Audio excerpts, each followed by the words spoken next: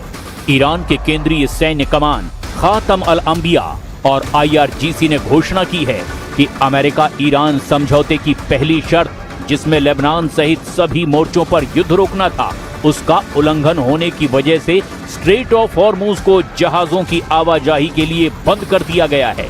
खबर ये है कि ईरान के मुख्य वार्ताकार मोहम्मद बगैर कालिबाफ ने चेतावनी दी कि यदि अमेरिका इजराइल की गुंडागर्दी और सीज फायर के उल्लंघनों को नहीं रोकता तो ईरान अगला कड़ा कदम उठाएगा। हालांकि कतर और पाकिस्तान की मध्यस्थता के चलते ईरान स्विट्जरलैंड में तकनीकी कूटनीतिक बातचीत अभी कर रहा है।